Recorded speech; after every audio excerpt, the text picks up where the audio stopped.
Vote pro जैसी आज समस्या पैदा हुई है तो ना तो ये पहली है और ना ही आखिरी है। वोट प्रो जैसे स्कैम हैं, इससे जो एक भोली भाली जनता का जो नुकसान होता है वो क्यों होता है और उसको रोकने के लिए क्या किया जा सकता है। जो प्रमोटर्स हैं वो कोई प्रॉफिट कमा करके डिस्ट्रीब्यूट नहीं कर रहे हैं, उनका तो उद्देश्य बड़ा यही है कि आप बने हो, अब आप 2 मेंबर और बनाओ, 4 मेंबर और बनाओ, और जब तक ये नए निवेशक आते रहेंगे उसी में से कमीशन बढ़ता रहेगा। जिस दिन नया निवेशक आना बंद हो गया तो ये स्कीम बंद हो जाएगी। डायरेक्ट मार्केटिंग रेगुलेटेड नहीं है। नमस्कार, मैं विक्रम और आप देख रहे हैं हिंद वॉइस। हमारे साथ मौजूद हैं जाने माने इकोनॉमिस्ट रवि सैनी जी। बहुत बहुत स्वागत है सर आपका। नमस्कार। सर, मैं आपसे लगातार काफ़ी मुद्दों पर बातचीत कर चुका हूँ। अलग अलग आपने बजट पे बात की, फाइनेंस पे बात की, रूरल डेवलपमेंट पे बात की, लेकिन आज एक ऐसा मुद्दा है जिसको लेकर बहुत सारे लोगों ने सवाल किया है। कुछ दिन पहले हमारे एक वकील साहब हैं, हमारे भाई बड़े, उन्होंने वीडियो बनाई थी उसको लेकर, तो लोगों के बहुत मैसेज आए। अब मैं इस पर बातचीत आपसे इसलिए करना चाहता हूँ क्योंकि आप सही जानकारी और भी देंगे सटीक, क्योंकि आप फाइनेंस से जुड़े हुए हैं, चीज़ों को समझते हैं कैसे पैसे को लेकर स्कैम हो सकता है। एक कंपनी है वोट प्रो, उसके कई सारे वैसे अलग अलग वर्जन हैं और इंडिया में उसको लेकर बहुत ज़्यादा लोग जज्बाती तौर पर उससे जुड़े हुए हैं, जहाँ तक मैं समझाऊँ, क्योंकि जिस तरह के लोगों ने मैसेज किए या और अलग अलग वीडियोस पर भी लोग मैसेज करते हैं, वो लोग इसमें अपना इन्वेस्ट किया हुआ उन लोगों ने, उनके कुछ प्लान होते हैं जहाँ मैं मोटा मोटा समझ रहा हूँ कि वो पैसा लेते हैं, फिर 2 साल में उन्हीं का पैसा 5-6% के हिसाब से उन्हें देते हैं, और इस ऐसे देश से हज़ारों करोड़ रुपया, और सिर्फ हमारे देश से नहीं और भी अलग अलग कंट्री से एशिया की उसमें उस कंपनी में लगा हुआ है। कोई नवाब उर्फ लविश चौधरी नाम का कोई शख्स है जो दुबई में बैठकर ये सारी चीज़ें चला रहा है, वो पहले दिल्ली एनसीआर में रहता था। खैर, ये सारी चीज़ें हैं। तो मैं जानना चाहता हूँ ये एमएलएम टाइप कंपनी इतनी बड़ी कैसे हो जाती हैं और फिर अचानक गायब भी हो जाती हैं। बहुत सारे इसके एग्जाम्पल है। अगर मैं 10-12 साल पहले एक स्पीक एशिया कंपनी आई थी, लोगों को उन्होंने झांसा दिया 10,000 रुपये दो, 4,000 रुपये महीना मिलेंगे, उसके नाम पे वो फर्जी सर्वे भरवाते थे, फिर वो गायब हो गई। बड़ी बड़ी सेलिब्रिटीज़ में का इन पार्टी में आना जाना होता है। तो ये चीज़ें कैसे होती हैं और क्या इससे नुकसान है, और फिलहाल जो कंपनी चल रही है उसके बारे में बताइएगा। बड़ा ही वाजिब सवाल पूछा है आपने, और ये आज एक बड़ा ज्वलंत मुद्दा है।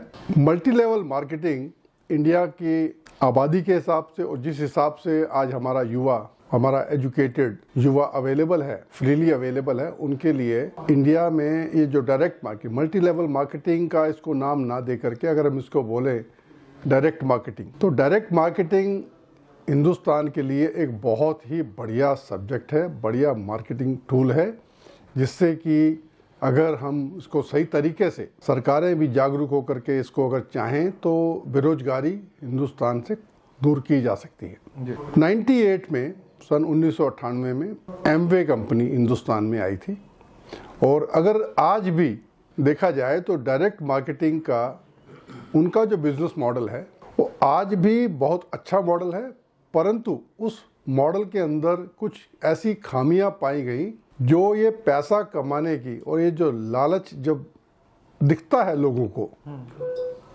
कहने को तो वो कंपनी अच्छे प्रोडक्ट्स बेच रही है आज भी। एक उसका जो प्राइसिंग फैक्टर है वो एक बड़ा विषय हो सकता है, परंतु कानून के हिसाब से, देश के कानून के हिसाब से प्राइसिंग के ऊपर कंट्रोल नहीं है। सवाल हाँ सर वही है, क्योंकि इसको रेगुलेट करने के लिए, जैसे बाकी कंपनी के लिए सेबी है, बैंकों के लिए आरबीआई है, इंश्योरेंस के लिए और आईआरडी है, लेकिन इसके लिए कोई पॉलिसी नहीं है। अपने हिसाब से कैसे कितना भी लालच दे दो, डायरेक्ट मार्केटिंग रेगुलेटेड नहीं है। तो आज ये जो वोट प्रो का आपने सब्जेक्ट लिया था उसके ऊपर हम बात करेंगे। मैं थोड़ा बैकग्राउंड बताना चाहता था कि direct marketing, multi level marketing कैसे चलती है, और अगर वोट प्रो जैसी आज समस्या पैदा हुई है तो ना तो ये पहली है और ना ही आखिरी है, ये चलती ही रहेगी। और रेगुलेटेड भी अगर हम बात करते हैं, जिन क्षेत्रों में रेगुलेशन है भी, बैंकिंग सेक्टर कह लो या इंश्योरेंस सेक्टर कह लो, कितना बड़ा रेगुलेशन होने के बावजूद भी क्या उनमें स्कैम्स नहीं होते हैं? बैंकिंग स्कैम्स भी होते हैं, इंश्योरेंस स्कैम्स भी होते हैं, लेकिन किसी की तो जवाबदेही होती है ना। जवाबदेही की जहां तक बात आती है, इसके ऊपर हमने बहुत बार डिस्कशन किया है। Accountability, liability and responsibility fix करना ये किसका काम है? ये बेचारी भोली भाली जनता तो नहीं कर सकती इसके बारे में। तो जब ये एमवे कंपनी आई थी तो उसमें भी हमने एक समस्या ये देखी थी। एक फ्लोर क्लीनर का मैं छोटा सा एग्जांपल देता हूँ। फ्लोर क्लीनर बेचने के ऊपर जो इंसेंटिव्स बढ़ता था, आज आपको उसकी हमने देखा पंजाब में जो कच्चे फ्लोर्स हैं जिनके, वो भी उसको जो है ना इकट्ठा कर करके रख रहे थे अपने पास। जबकि डायरेक्ट मार्केटिंग का उद्देश्य ये होता है कि आप प्रोडक्ट को यूज़ करो और उसके बेनिफिट्स को आगे शेयर करो। परंतु जब आप देखिए जो आप प्रोडक्ट यूज़ नहीं कर पा रहे हैं, आज आपने मार्केट में ख़रीदा इंसेंटिव कमाने के लिए, फिर वही प्रोडक्ट को आप जो है सस्ते रेट में, उस कंपनी से भी सस्ते रेट में आप आगे दे रहे हो, क्योंकि मुझे तो इंसेंटिव मिलने, मैंने प्रोडक्ट यूज़ नहीं करना है। तो ये भी एक समस्या है, बहुत बड़ी समस्या है। प्राइस कंट्रोल ना होना एक समस्या है। दूसरा, आज हिंदुस्तान में अगर हम कानून की बात करें, हाल ये हो गया है, आलम ऐसा है कि रिश्वत लेते हुए पकड़े गए हो तो दे के छूट जाओ, डर नहीं है, किसी भी बात का डर नहीं। और जब डर नहीं होता है तो आज फ्री फॉर ऑल जिसकी बात करते हैं ना, वो हो गया है। आज जो है आपकी कमीज मेरी कमीज से सफ़ेद कैसे, वो इतना कामयाब कैसे बन गया है। तो क्विक सक्सेस के जो मॉडल्स हैं वो मोटिवेट करते हैं प्रमोटर्स को, व्यापार करने वालों को। और जब आप एक समझ सकते हैं कि इतना बड़ा सरकार की नाक के नीचे जब कोई काम होता है, तो क्या हमारी इंटेलिजेंस, हमारा जो सिस्टम है वो इतना पंगु है, इतना कमज़ोर है कि उन्हें समझ में नहीं आता है? सब समझ में आता है, परंतु जो हमारा एक सिस्टम ऐसा बना हुआ है। अभी पीछे हरियाणा में जब चुनाव थे तो किसी ने ऐसी सवाल पूछा कि खट्टर बढ़िया सीएम साबित होगा या सैनी, तो उस भाई ने एक लाइन में जवाब दिया, कहता है कच्छे बदलने से जुलाब ठीक नहीं होते, व्यवस्था को बदले बिना सीएम कोई भी आ जाए, मंत्री कोई भी बन जाए, कुछ फर्क पड़ने वाला नहीं है। तो ये जो वोट प्रो जैसे स्कैम हैं, इससे जो एक भोली भाली जनता का जो नुकसान होता है वो क्यों होता है और उसको रोकने के लिए क्या किया जा सकता है? पहली बात तो ये है कि अगर आपको कोई प्रोडक्ट नहीं है, एक सर्विस या कॉन्सेप्ट की बात करते हैं, तो आज डायरेक्ट मार्केटिंग, एमएलएम को पॉन्जी स्कीम क्यों कहा जाता है? क्योंकि इसमें आप कंपनी जो है, जो प्रमोटर्स हैं, वो कोई प्रॉफिट कमा करके डिस्ट्रीब्यूट नहीं कर रहे हैं।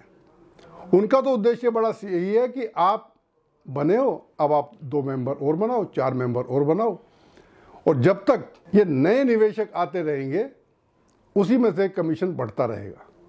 और जिस दिन ये निवेशक आने बंद हो जाते हैं या आप सिस्टम को उस हिसाब से जो आपने आदत लगाई है, जो फीड करते हैं, जिस दिन वो आप उनको देना बंद करते हैं, क्योंकि एक दिन ऐसा आ जाता है कि प्रमोटर्स के मन में भी लालच आ जाता है कि अब हम तो बड़े हो गए हैं, अब हम मजबूत हो गए हैं, अब हमें किसी को ख्याल करने की ज़रूरत नहीं है।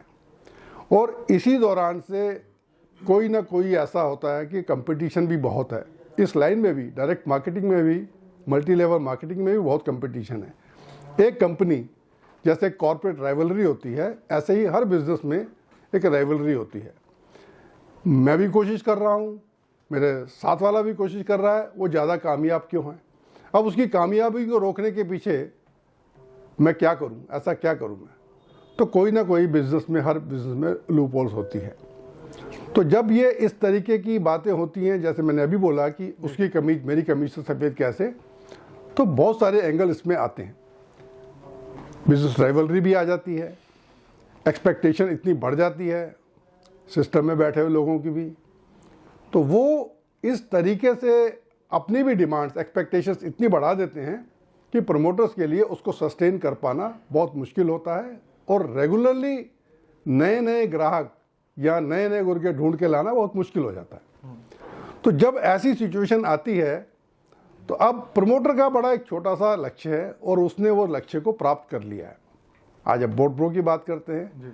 आज हकीकत में जब भी कोई भी स्कैम को पता लगता है, जब स्कैम का पता लगता है, तो उसमें मरता कौन है? क्या प्रमोटर्स मरते हैं?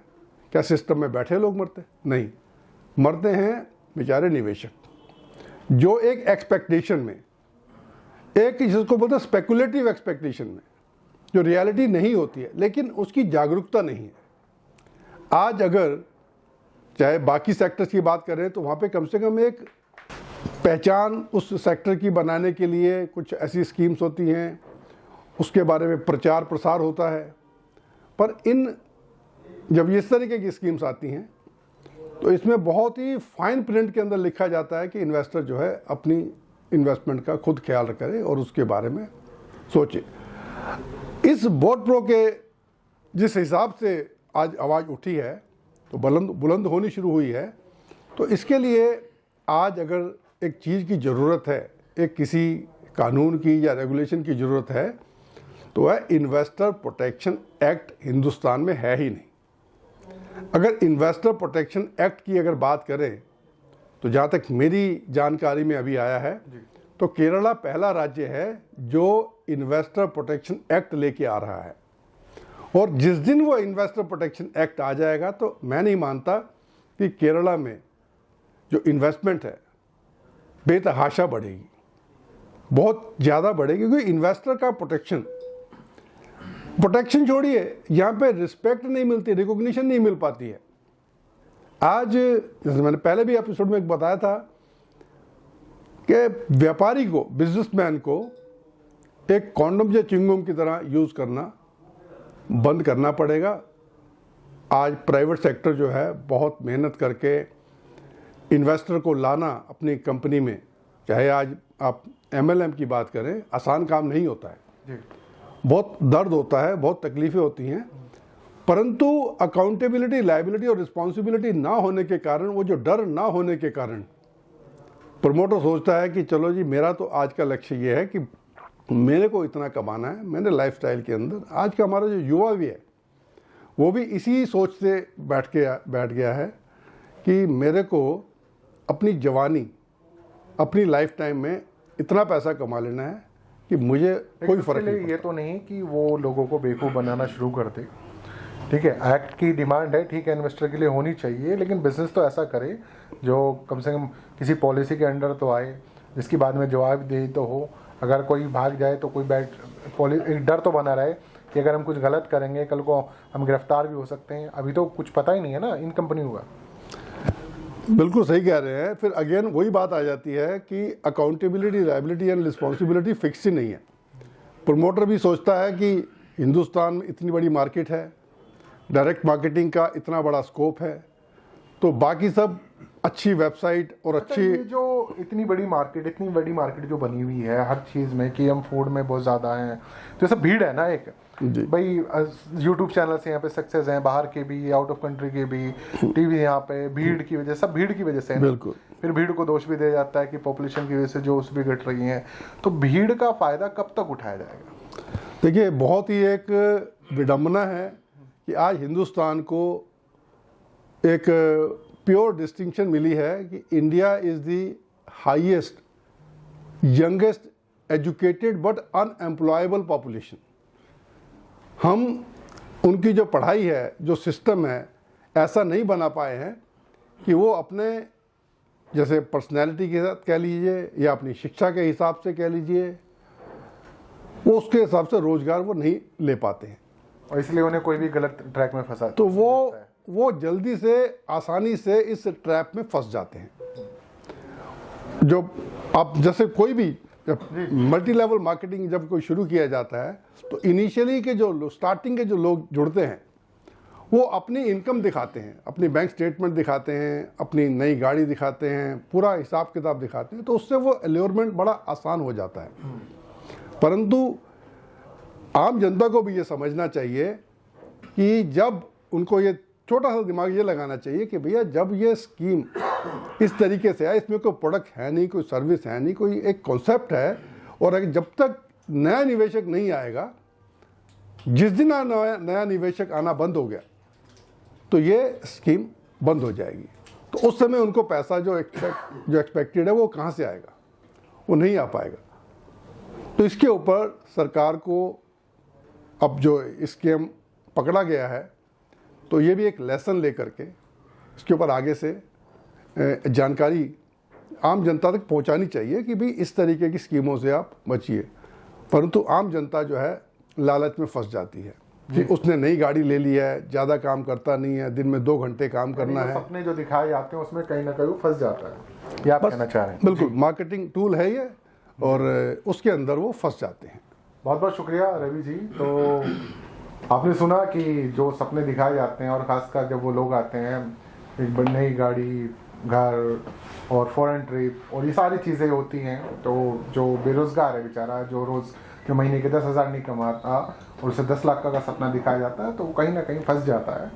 तो जैसे सर ने कहा, एक सबसे अच्छी बात, जब कोई प्रोडक्ट है ही नहीं तो सर्विस के बहाने कब तक ये बिजनेस चलते हैं, और फिर एक दिन अचानक बंद हो जाते हैं, फिर कुछ नया आ जाता है, लोग उसमें बिजी हो जाते हैं। तो अपने करियर को कुछ इस तरह से शुरू करें कि बाद में आपको पछताना ना पड़े। तो ये वीडियो कैसी लगी नीचे कमेंट कीजिएगा, शेयर कीजिएगा। फिर मुलाकात होगी सर से, तब तक ले लीजिए, जय सर।